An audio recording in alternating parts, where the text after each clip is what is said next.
Learners, welcome back to Vidyakul academy. तो आज हम फंडामेंटल यूनिट ऑफ लाइफ यानी सेल का सेकंड वीडियो पार्ट सेकंड हम पढ़ने वाले हैं।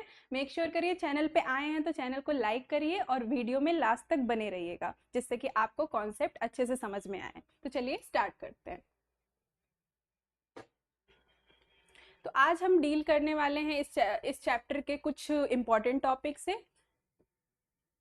सेल्स के बारे में हमने पढ़ लिया था, structural and functional unit of all living beings. दूसरा पॉइंट क्या आता है, building block of all living organism. ठीक है, तो सेल के बारे में हम जो है, अब सेल्स के शेप भी अलग अलग होते हैं। ठीक है, सेल सिर्फ एक शेप का नहीं होता, सेल जो है अलग अलग शेप का होता है। उसके बारे में हम आज स्टडी करने वाले हैं, डिफरेंट सेल्स को। ठीक है, different shapes of the cell है। तो different cells have different shapes depending on their functions. Like पहला क्या हो गया, कॉल्यूमिनार। ठीक है, कॉल्यूमिनार क्या होता है, कॉलम लाइक सेल्स होते हैं। ठीक है, शेप्ड लाइक कॉलम्स, जैसे कॉलम्स बने होते हैं ना, वैसे ही आपके ये वाले सेल्स होते हैं। ठीक है, और ये सेल्स आपको कहाँ पे देखने को मिलते हैं, एपिथेलियल सेल्स। ठीक है, डिटेल में पढ़ेंगे एपिथेलियल सेल्स क्या है, टेंशन की बात नहीं है।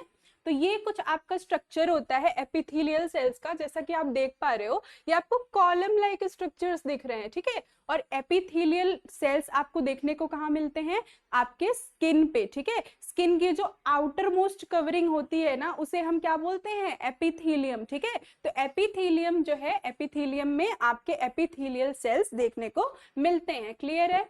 नेक्स्ट आपका है सर्कुलर बाइकॉनकेव सेल्स। ठीक है, तो सर्कुलर बाइकॉनकेव सेल्स जो होते हैं आपके आरबीसी सेल्स, मतलब कि रेड ब्लड सेल्स जो आपके होते हैं, तो रेड ब्लड सेल्स का जो है शेप क्या होता है, सर्कुलर बाइकॉनकेव आपका होता है। कुछ इस तरीके से आपके आरबीसी होते हैं, जैसा कि आप देख पा रहे हैं। अच्छा, ये रेड क्यों है, आपके दिमाग में कभी सवाल आया है क्या? तो ये रेड इसलिए होते हैं क्योंकि इसमें हीमोग्लोबिन पिगमेंट की प्रेजेंट होता है, जो आपका हीमोग्लोबिन इसको कलर देता है रेड कलर। अगर इस हीमोग्लोबिन को मैं निकाल लूं तो ये रेड ब्लड सेल्स रेड ही नहीं रह जाएंगे। ठीक है, क्लियर है। तो अभी जो है थर्ड आपका आ गया, थर्ड शेप ऑफ सेल, जिसे हम कहते हैं स्पिंडल शेप। अब स्पिंडल शेप क्या होता है, थोड़ा सा टेपरिंग एंड होगा। ठीक है, और बीच में आपको न्यूक्लियस की प्रेजेंस है तो थोड़ा सा स्वेल्ड है, बट किनारे किनारे जैसे जैसे जाओगे टेपरिंग एंड हो जाएगा। तो ये कहाँ पे देखने को मिलता है आपको ये मसल्स के सेल्स में देखने को मिलता है, स्पिंडल शेप का सेल। ठीक है, तो shape like a spindle, spindle is a device to spin fibres into thread. ठीक है, स्पिंडल क्या करता है, एक तरीके का डिवाइस होता है जो फाइबर्स को धागों में कन्वर्ट करता है। ठीक है, उसी शेप का होता है ये, आप देख पा रहे हो फिगर में, यही है स्पिंडल शेप। तो जैसा ये स्पिंडल शेप दिख रहा है ना, सेम ऐसे सेल्स होते हैं स्मूथ मसल सेल्स। ठीक है, स्मूथ मसल सेल्स आपके स्पिंडल शेप होते हैं, बिल्कुल आपको फिगर में देखने को मिल रहा है ये। ठीक है, इसके बाद आ जाता है ओवल शेप। ठीक है, वेरी इजी, ओवम और फिर एग सेल। ठीक है, जो फीमेल ओवम होता है या फिर जिसे हम एग सेल भी बोलते हैं। ठीक है, तो ओवम का जो स्ट्रक्चर है वो किस टाइप का शेप होता है, ओवल सेल्स होते हैं। ठीक है, ओवल सेल्स, जैसा कि आप देख पा रहे हो, ये क्या है, कंप्लीट ओवम है या एग सेल है। ठीक है, तो इसका स्ट्रक्चर आपको कैसा देखने को मिल रहा है, ओवल। ठीक है, तो जब भी आप बात करेंगे ओवम की तो आपको कौन सा शेप दिमाग में आना चाहिए, ओवल आना चाहिए। क्लियर है। चलो, इरेगुलर शेप। अब इरेगुलर शेप होता है जिसकी कोई भी शेप नहीं होती है। ठीक है, और जिसकी कोई शेप नहीं है, इरेगुलर है। हमारे सबसे इंपॉर्टेंट फेवरेट एग्जांपल क्या है, अमीबा। ठीक है, अमीबा क्या होता है, यूनिसेल्युलर आपका ऑर्गेनिज्म होता है अमीबा, और अमीबा की शेप कैसी होती है, कैसी भी हो सकती है, इरेगुलर शेप है ना। ठीक है, तो ये होता है आपका अमीबा, ग्रीन कलर का स्ट्रक्चर, और देखो कितना इरेगुलर सा शेप है इसका। ठीक है, देन आ जाता है सर्कुलर। ठीक है, सर्कुलर क्या होते हैं, फैट सेल्स होते हैं। ठीक है, फैट सेल्स किस शेप के होते हैं, सर्कुलर, जैसा कि आप इसमें देख पा रहे हैं। ब्रांच्ड आपके क्या होते हैं, देखो ब्रांच्ड नर्व सेल्स होते हैं जो आपके ब्रेन में पाए जाते हैं। ठीक है, there are millions of nerve cells also called as neurons. ठीक है, और क्या न्यूरॉन्स आपके थ्रू आउट द लाइफ आपके बनते हैं, नहीं बनते हैं। ठीक है, जितने न्यूरॉन्स प्रेजेंट हैं उतने ही न्यूरॉन्स रहते हैं after a age when you become little older. ठीक है, and weaker, this neuron cells use to degenerate, और तभी क्या होती है, मेमोरी लॉस वगैरह होती है। कुछ इस तरह का स्ट्रक्चर होता है आपका नर्व सेल का, जिसमें कि आपका जो है ये ब्रांच्ड स्ट्रक्चर्स आपके डेंड्राइट्स होते हैं, सेंटर में आपका सेल बॉडी है, एंड ये कंप्लीट स्ट्रक्चर में बहुत सारे लेबलिंग होते हैं, वैसे तो हम आगे डिस्कस करेंगे, बट ये आपका एक्सॉन और फिर यहाँ से आपके नर्व एंडिंग्स देखने को मिल रहे हैं, ठीक है। इसके बाद आ जाता है spiral shape, spiral spring shape, ठीक है, स्प्रिंग शेप जिसे हम कहते हैं स्पाइरेलियम बैक्टीरिया, एक बैक्टीरिया होता है स्पाइरेलियम, ठीक है। तो स्पाइरेलियम बैक्टीरिया के जो सेल्स होते हैं वो स्पाइरल शेप्ड के सेल्स होते हैं, जैसा कि आप देख पा रहे हैं इसके फिगर में कुछ इस तरीके का बैक्टीरिया का स्ट्रक्चर ये होता है। अब इसके बाद आ जाता है रेक्टेंगुलर, रेक्टेंगुलर सेल्स आपको स्पाइरोगायरा में देखने को मिलते हैं, ठीक है, स्पाइरोगायरा, ये है आपका स्पाइरोगायरा, ठीक है, इसमें ग्रीन पिगमेंट है इसीलिए ये ग्रीन कलर का है। इसके बाद आ जाते हैं rod shaped, rod shaped cells आपको देखने को मिलते हैं बैसिलस बैक्टीरिया के अंदर, ठीक है, ये हैं आपके bacillus bacteria. The shape and size of the cells are related to the specific function they perform. अब ऐसा ही नहीं है कि नेचर में किसी भी सेल को किसी भी शेप का बना दिया गया है, ठीक है, बट उसका जो शेप है, ठीक है, वो उसके फंक्शन को भी इन्फ्लुएंस करता है, ठीक है। उस पर्टिकुलर शेप में सेल इसलिए है क्योंकि उससे कुछ फंक्शन स्पेसिफिक परफॉर्म हो रहा होगा, ठीक है, तभी वो है। इसके बाद आ जाइए सेल स्ट्रक्चर पे, सेल का स्ट्रक्चर अब कैसा होता है, देखो सेल जो है ना वो सिर्फ एक कंपोनेंट का नहीं बना हुआ है, ठीक है, वो बहुत सारे कंपोनेंट्स का बना हुआ है। जैसे कि आपकी एक पूरी फैक्ट्री होती है, ठीक है, एक पूरा फैक्ट्री, और फिर जैसे कि फॉर एग्जांपल एक कंपनी समझ लो, ठीक है, कंपनी का एक सीईओ होता है, वैसे ही सेल में भी एक सीईओ होता है, कौन होता है वो, न्यूक्लियस, ठीक है। न्यूक्लियस के बाद भी बहुत सारे सेल ऑर्गेनल्स होते हैं जो कि एक लिक्विड लाइक सब्सटेंस में आपके फ्लोट कर रहे होते हैं, ठीक है, सबके बारे में हम डिटेल में जानने वाले हैं।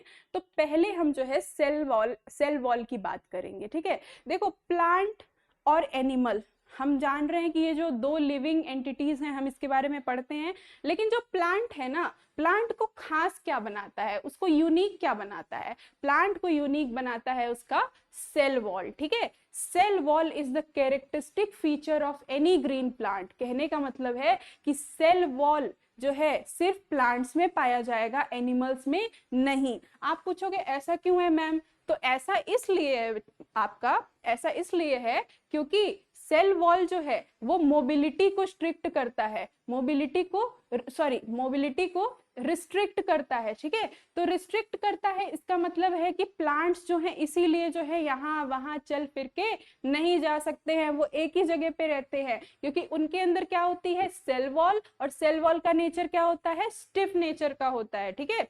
तो इसी वजह से जो है फ्लेक्सिबिलिटी बिल्कुल जीरो होती है, और इसी वजह से जो है प्लांट्स आपका इधर उधर मोबाइल फॉर्म में नहीं घूम सकते हैं, ठीक है।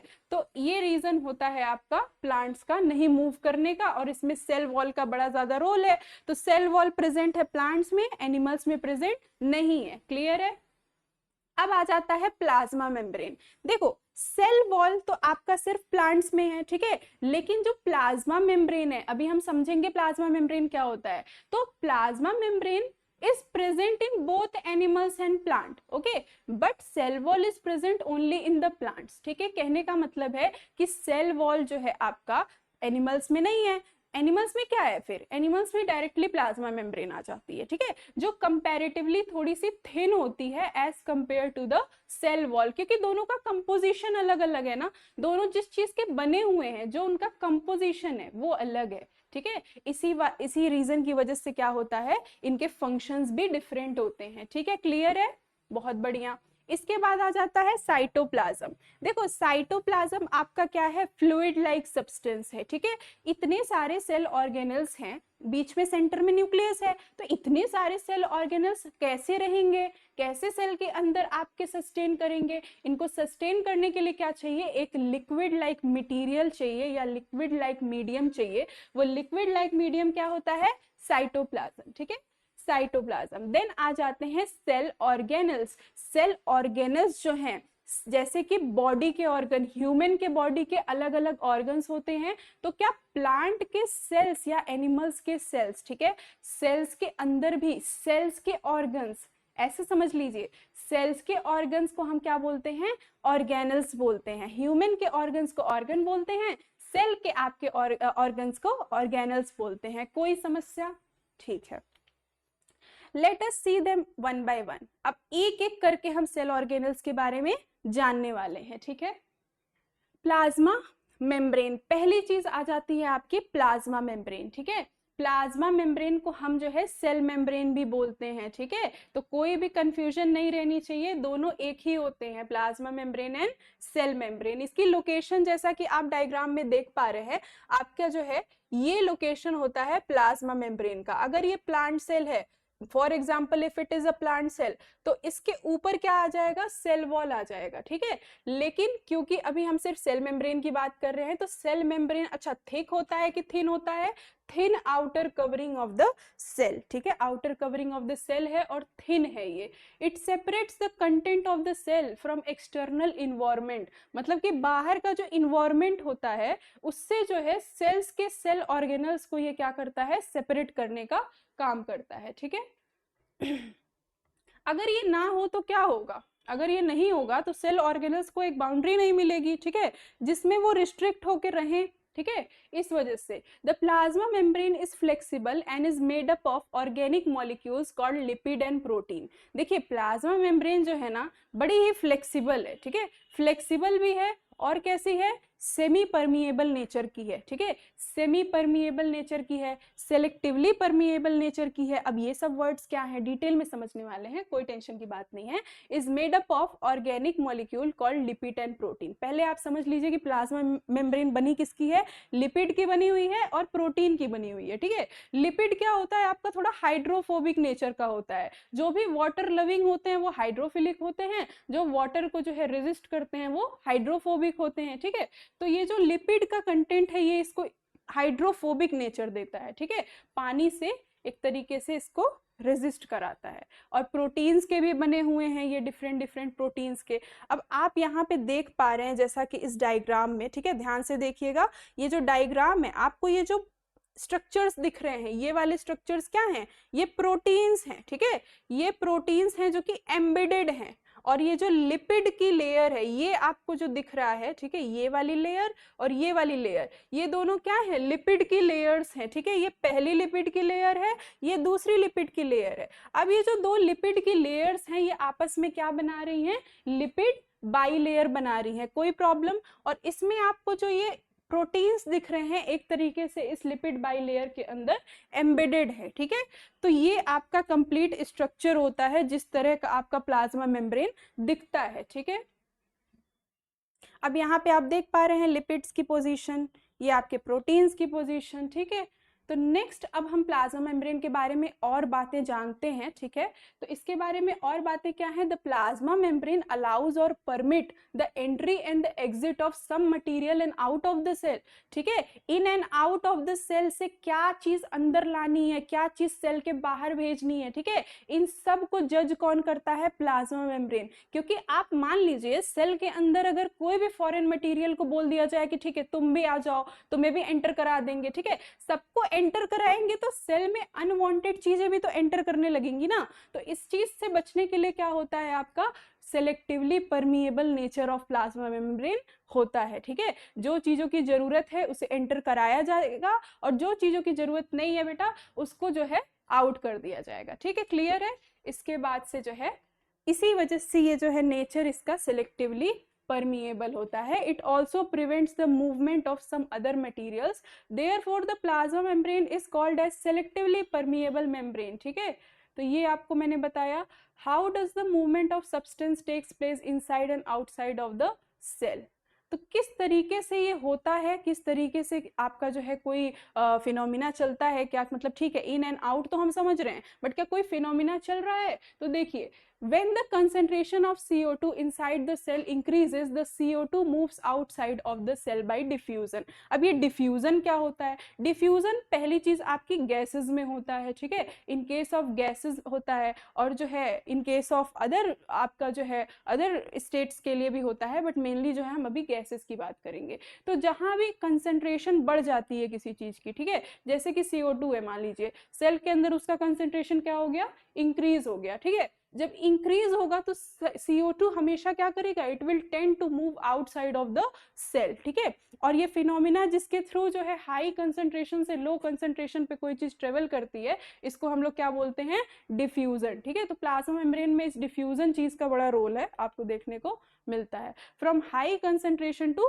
लो कंसंट्रेशन मूवमेंट जो है, आपको दिख रहा है ना यहाँ पे CO2 CO2 CO2, अब ये CO2 बड़ा एक्सेस हो गया है, ठीक है, और बाहर क्या है, ऑक्सीजन ज्यादा है, तो CO2 की कंसंट्रेशन को जो है यहाँ से क्या किया जाएगा, आउटसाइड ऑफ द सेल भेजा जाएगा, ठीक है, इस तरीके से। Similarly when the concentration of O2 inside the cell decreases, अब देखो ऑक्सीजन कम हो गया, सेल के अंदर क्या हो गया, ऑक्सीजन कम हो गया, O2 moves from outside to inside of the cell, तो क्या होता है, ऑक्सीजन क्योंकि सेल के अंदर क्या हो गया, कम है, तो हमेशा हाई से लो मूवमेंट चलती है, तो अब मूवमेंट कैसी होगी, आउट टू इनसाइड, ठीक है, फ्रॉम आउटसाइड टू इनसाइड, अब ऑक्सीजन जो है अंदर की तरफ ट्रेवल करने लगेगा इस तरीके से, ठीक है। So that's it for today, ठीक है, हमने प्लाज्मा मेम्ब्रेन को डिटेल में पढ़ लिया है। आई होप आपको ये लेक्चर अच्छे से समझ में आया होगा, ठीक है, तो मिलते हैं नेक्स्ट वीडियो में।